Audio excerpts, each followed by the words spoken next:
मैं इस रेखा पर सदैव दृष्टि रखूंगी, उस बालक की रक्षा करूंगी। मत जाओ कंस।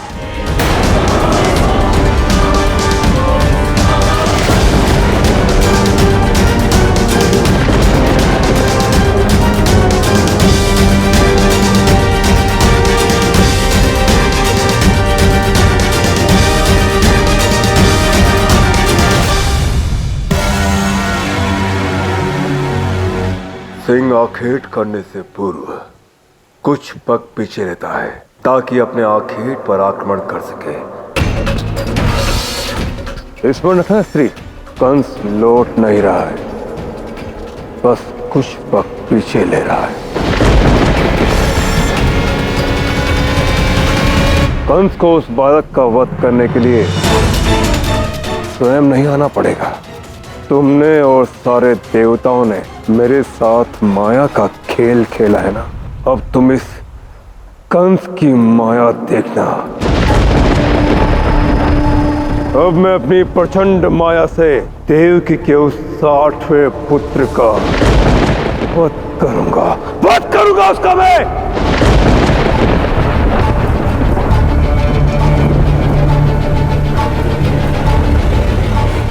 चलो सारथी।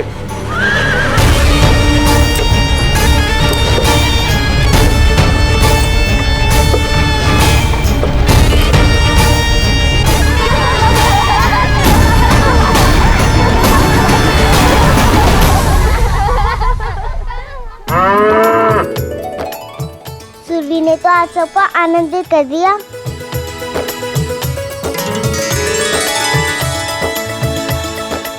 बहन, आपको कोटि प्रणाम। आपने समस्त सृष्टि को दिखा दिया कि केवल भाई ही रक्षण नहीं करता, बहन भी अपने भाई की रक्षा करती है। ये अनोखा उदाहरण है इस भाई बहन के बंधन का, रक्षा बंधन का। आज के पश्चात आप सदा यही बसेंगी, सदैव मेरी रक्षक बनी रहेंगी।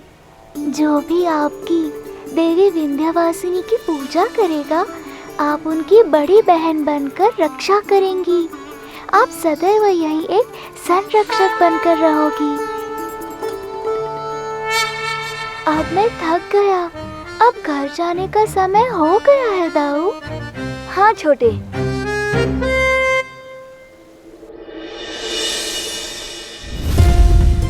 कान्हा यहाँ भी नहीं है। कान्हा, बलराम, कान्हा, अरे यहाँ भी नहीं है दोनों। कहाँ जा सकते हैं बच्चे?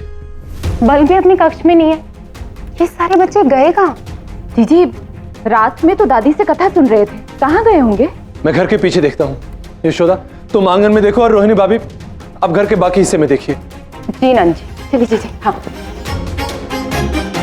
कान्हा, कान्हा, मत बुलाओ, सब बच्चे सो रहे हैं।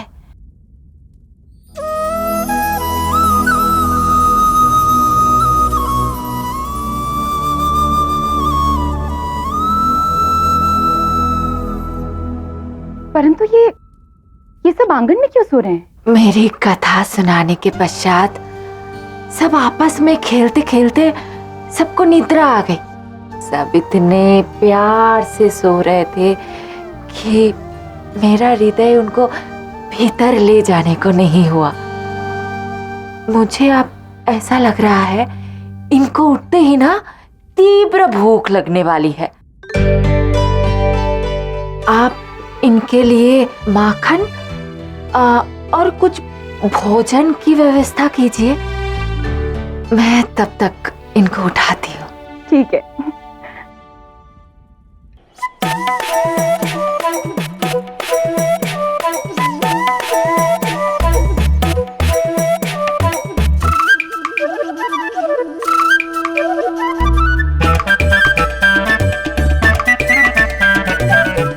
हम कहाँ हैं?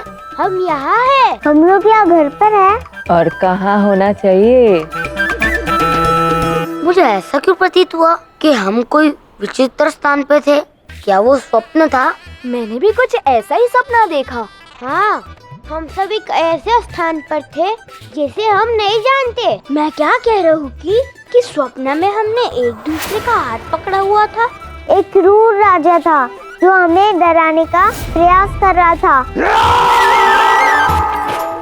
बिल्कुल ऐसे ही। और हम सब ऐसे ही उन पर हंस रहे थे।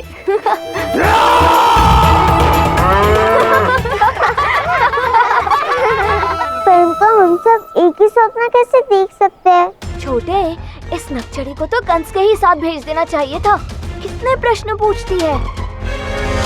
क्योंकि तुम लोगों की टोली सर्वश्रेष्ठ जो है, मैंने ऐसी टोली आज तक कहीं नहीं देखा। आया नंदलाल कन्हैया, आया गोपाल कन्हैया, आया नंदलाल कन्हैया।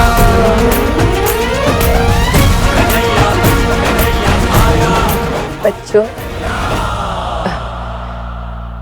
अब मेरा आश्रम जाने का समय हो गया है।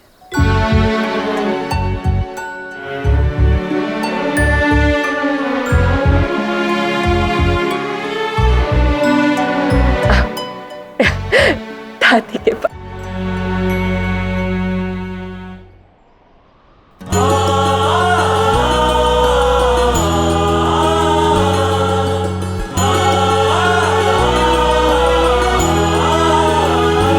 बहन पार्वती प्रभु रक्षा कीन्ही,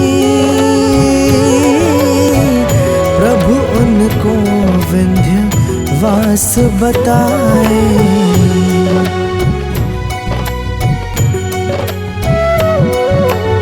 समय विदाई बहन का आया, दृश्य देख भावुक हो जाए।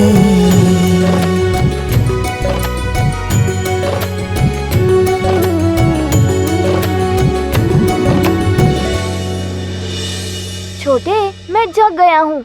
अब कोई नया खेल सोचो। क्या दाऊ, आप तो हर क्षण खेलने के विषय में ही सोचते हैं। हाँ छोटे, मुझे बहुत आनंद आता है। और कंस मामा को भी लौटा दिया। हमने बहुत बड़ा खेल भी खेल लिया। अब आगे क्या? अभी तो इससे भी बड़ा खेल खेलेंगे दाऊ। सच? पर इस बार क्या करने की सोच रहे हो छोटे? इस बार एक ऐसा खेल खेलेंगे जो न केवल हमारे आनंद के लिए होगा, बल्कि गोकुल वासियों के भले के लिए भी होगा।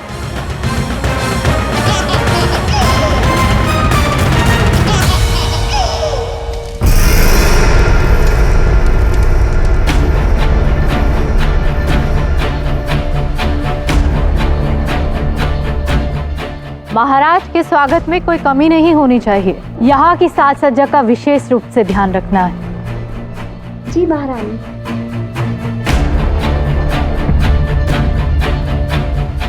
अस्ति, केवल प्रतीक्षा नहीं करनी है, महाराज के विजय समारोह में तैयारियों में भी हाथ बटाना है। मथुरा नगरी उत्सव के लिए सज होनी चाहिए ताकि जब महाराज यहाँ लौटे तो उनको भी तो ये दृश्य दिखे। चले? महाराज जब से युद्ध पर गए हैं कोई समाचार नहीं आया है। अति आत्मविश्वास भी ठीक नहीं है दीदी। जैसा मैंने कहा है वैसा करो। मैं तो केवल ये आशा करती हूँ कि महाराज सकुशल घर लौट आए। परंतु ये बात भी तो सत्य है ना दीदी कि आज तक महाराज ने जिस जिसको उस बालक के वध के लिए भेजा था उनमें से कोई नहीं लौटा है। महाराज भी। और मैं प्रार्थना करूंगी कि महाराज सुरक्षित घर लौट आए। देखो ये नंदलाल की टोली, माखन है इनकी कमजोरी। मैया मंद मंद मुस्काए, कान्हा क्या क्या खेल रचाए। देखो ये नंदलाल की टोली, तेज चतुर और सूरत भोली।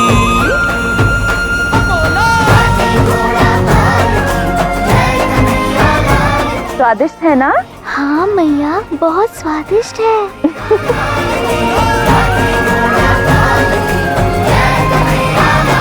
मधुमंगल, तुम्हारी दादी अचानक बिना बताए क्यों चली गई?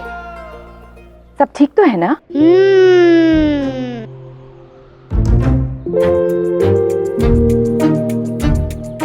जाने से पहले उन्होंने तुमसे कुछ कहा था? परंतु तुमने मुझे क्यों नहीं बताया पुत्र? तुम्हें मुझे बताना चाहिए था कि वो जाने वाली है।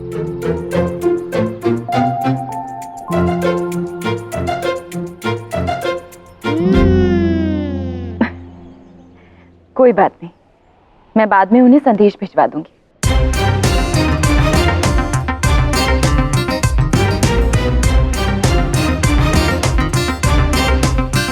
पूरा गोकुल छान मारा और ये टोली यहाँ बैठी हुई है।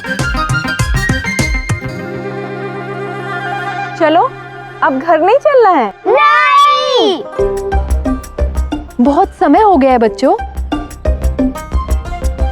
आपको केवल कान्हा ही सच्चा लगता है, बाकी पूरा गोकुल झूठा। आज से हमारे बच्चे कृष्ण के साथ कभी नहीं खेलेंगे।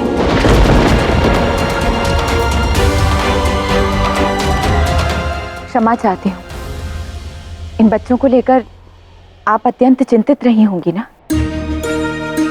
परंतु मैंने संदेश भेज दिया था कि नहीं, एक बात के लिए हम सबको क्षमा कर देना। आपसी मतभेद में बच्चों को मध्य में ले आए। हो सके तो क्षमा करना। देखो, तुम्हारे आंगन में ये बालक कितने प्रसन्न है। नहीं, आप सबको क्षमा मांगने की कोई आवश्यकता नहीं। आपके प्रेम को मैं समझती हूँ। हम सब माताएं इन बच्चों की भलाई और सुखी तो चाहते हैं।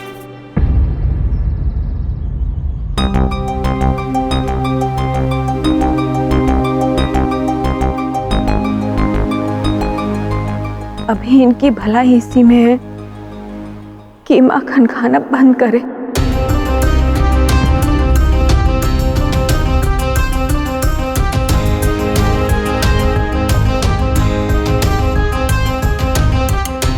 मैया, रहने दीजिए ना, हमें तो अभी और माखन खाना है।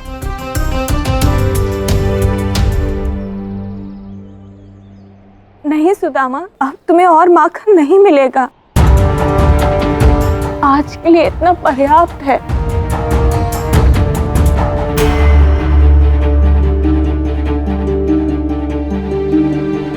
चलो सुदामा, आज तुम्हारी पसंद का कोई साग बनाएंगे।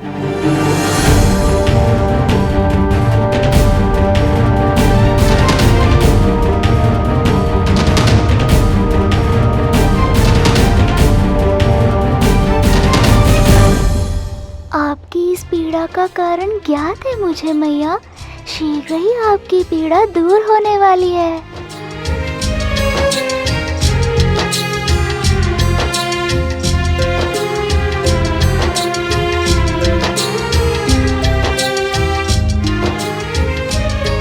तुम्हारी आंखों में ये आंसू,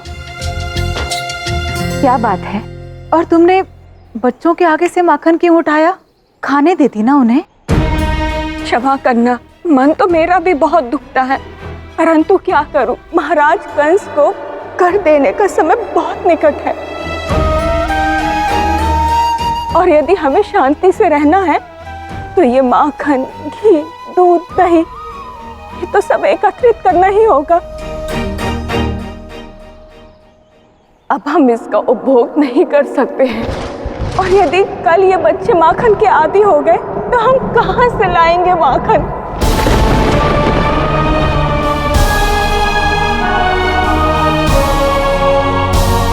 धीरज रखिए मैया। गोकुल से माखन छीनने की कंस की मंशा कभी पूर्ण नहीं होगी।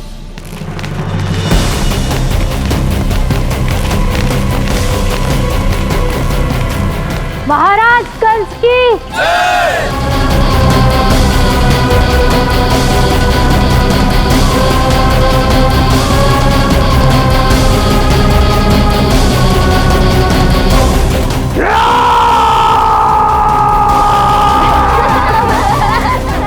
मैं इस रेखा पर सदैव दृष्टि रखूंगी, उस बालक की रक्षा करूंगी।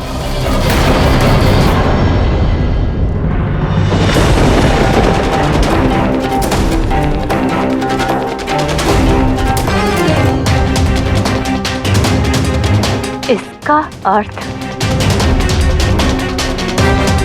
आप ठीक तो है ना? आपको कहीं घाव तो नहीं लगा?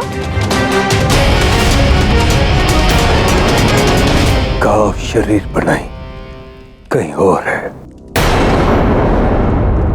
जब अपनों का साथ अपूर्ण हो तो विजय कैसे पूर्ण हो सकती है? बस महाराज कंस, आप पराजित हुए हैं और हर पराजय का कोई न कोई कारण होता है। इस पराजय का कारण आप हैं। स्वीकार कीजिए कि आप एक छोटे से बालक का अंत नहीं कर सकते। बात रही साथ देने की, तो मैं तो आपके हमेशा साथ थी, आपके हर योजना में आपका साथ दी, आपका समर्थन किया। और आपने क्या किया? पराजित होकर मथुरा लौट आए। तुम सही कहती थी अस्थि, मुझे मथुरा से बहुत पहले ही चले जाना चाहिए था। यह महाराज ये विश्वास के योग्य नहीं है। अब बहुत हो गया। अब मुझे मेरे पिता के घर जाने से कोई नहीं रोक सकता।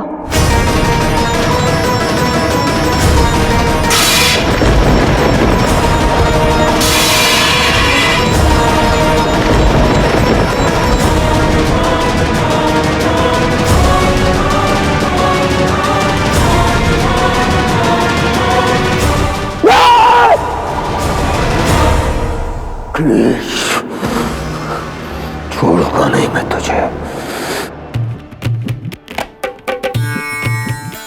प्रतीत होता है ये अंतिम माखन की मटकी थी। अब हमें माखन कभी नहीं मिलेगा। बस मुझे बड़ी हो जाने दो, मैं उस कंस का तो बाजा बजा दूंगी। ये हुई ना बात। मैं क्या कह रही हूँ वृंदा, कि तुम्हें पता भी है महाराज कंस कहाँ रहते हैं? अरे उनके घर में। घर नहीं, अपने राजमहल में।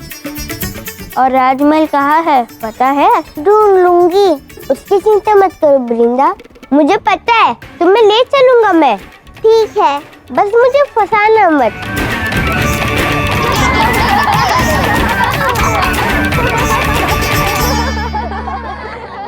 ये योजना बाद में करते हैं, अभी माखन खाते हैं। वो कैसे छोटे?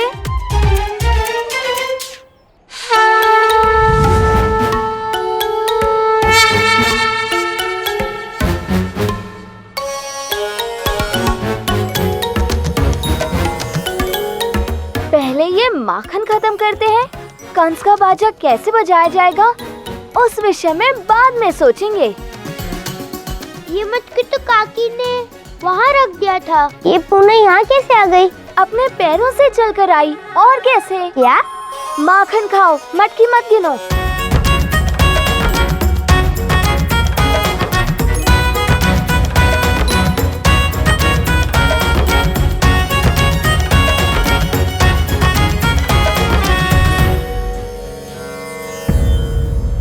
क्या हुआ सुदामा, तुम क्यों नहीं खा रहे हो? तुम भी खाओ। मैया का दुख देखकर माखन खाने का मन नहीं कर रहा है।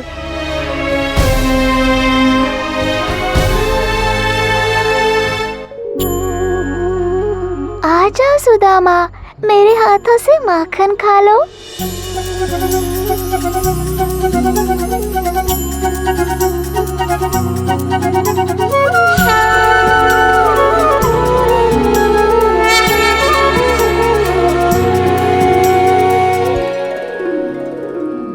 हमें कुछ सोचना होगा। हाँ छोटे, हमें शीघ्र ही कोई योजना बनानी होगी। कुछ सोचो। सोच रहा हूँ दाऊ, रुकिए। हाँ सोचो सोचो। तुम कानू को इस तरह क्यों देख रहे हो? क्योंकि वो सोच रहा है ना नई योजना के विषय में। ये तो अभी छोटा है, ये कैसे योजना बनाएगा? ये छोटा नहीं है, कान्हा सब जानता है। तुम देखो ये कैसे योजना के बारे में बताएगा।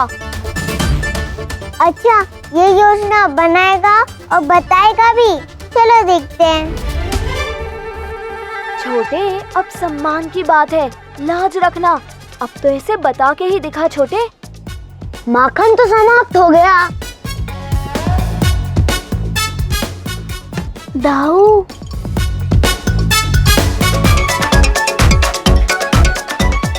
देखो देखो नक्चरी, तुम भी देखो, अब ये योजना बताएगा।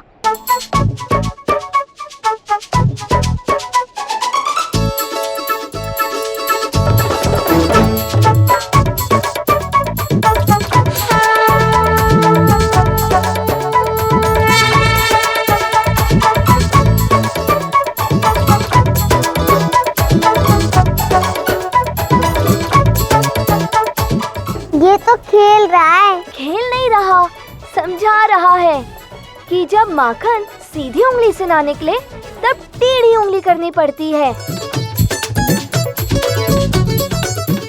पर मैं क्या कह रहा हूँ बलराम, ये बात तो मैया घी के लिए कहती है ना? भावना को समझो सुदामा, घी हो या माखन, उंगली टेढ़ी करनी ही होगी। यही योजना है। हम अगर चाहें तो कंस का बाजा बजा सकते हैं। वो कैसे? माखन का पता लगा के। सबसे पहले हमें ये पता लगाना होगा कि गोकुलवासी माखन दूध दही कहाँ रखते हैं। क्यों? इससे हमें ये पता चल जाएगा कि गोकुलवासी कंस को कितना कर देते हैं। अच्छा, हाँ, इसलिए हमें गोकुल का कोना कोना ढूंढना होगा ताकि हम उस भंडार घर का पता लगा सके। सही कहा दाऊ। हाँ हाँ, हम पता लगाएंगे। हाँ हाँ, हम पता लगाएंगे। सतर्क हो जाओ मामा श्री, अब हमारी टोली ऐसा हंगामा करेगी कि आप दूध और माखन के लिए तो क्या, पानी के लिए भी तरस जाओगे।